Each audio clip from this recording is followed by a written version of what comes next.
The wind howled across the barren Wild West plains like a wounded beast, carrying dust, pain, and forgotten prayers. The land was cruel that winter, no mercy in the sky, no forgiveness in the earth.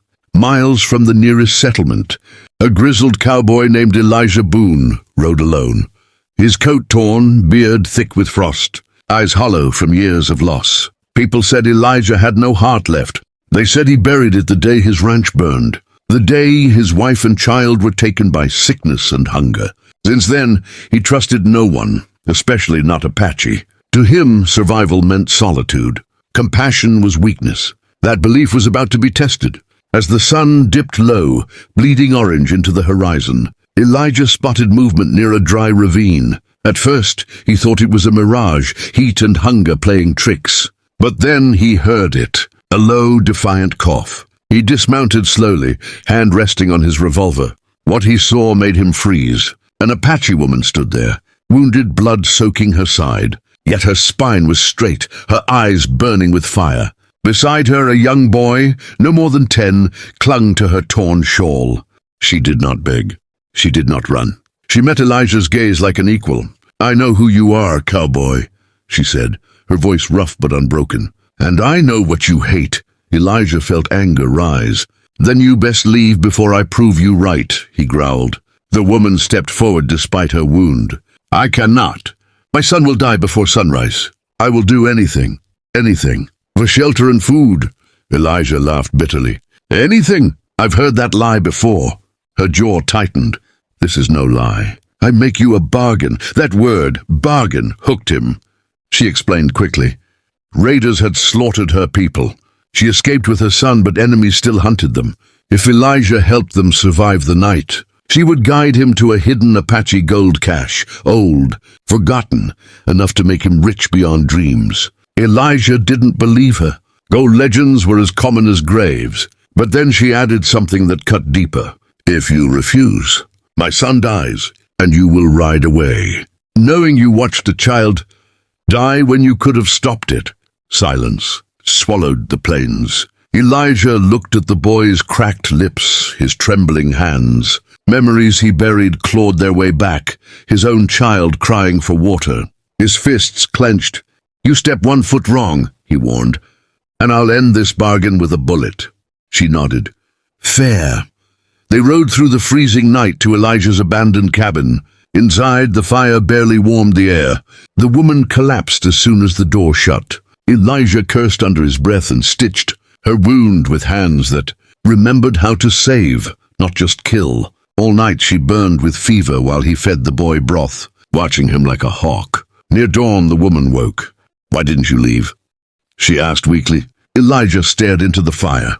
"Because once, someone left me.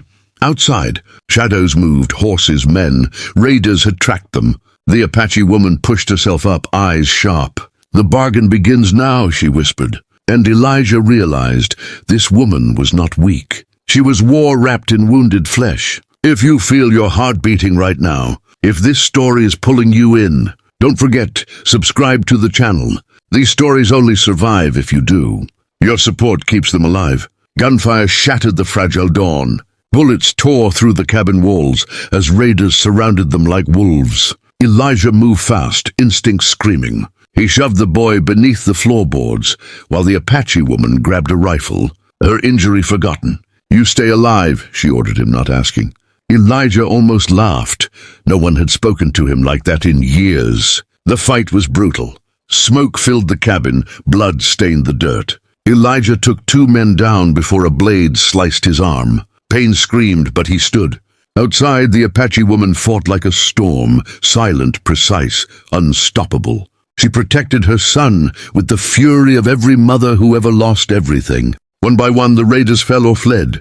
When silence returned, Elijah collapsed to his knees. The woman stood over him, breathing hard. "The bargain is not finished," she said. Days later, wounded and exhausted, they reached a canyon hidden from maps. There, beneath sacred stones, lay the gold. Elijah stared at it, but felt nothing. No joy, no hunger, just emptiness. "Take it," she said.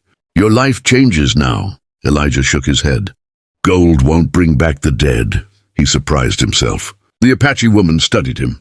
Then why did you help us? Elijah looked at the boy, now laughing as he chased a lizard in the sun. Because some things are worth more than survival. The woman made her final offer. Come with us. Protect us. Teach my son the ways of this land. Be more than a ghost. The choice tore him apart. Freedom versus belonging. Pain versus purpose. He chose purpose. Months passed. Elijah became something new, not a cowboy, not an Apache, but a bridge between two broken worlds. He taught the boy to ride, to shoot, to forgive. And in return, the woman, whose name was Ayana, taught Elijah how to live again. The legend spread. A grizzled cowboy who chose mercy over gold. A woman who turned a bargain into survival. And if this story touched you, if you felt even one emotion, please subscribe. These stories fight the algorithm, just like these characters. Fight the Wild West. Your one click means more stories, more emotion, more life. Don't let them die in silence.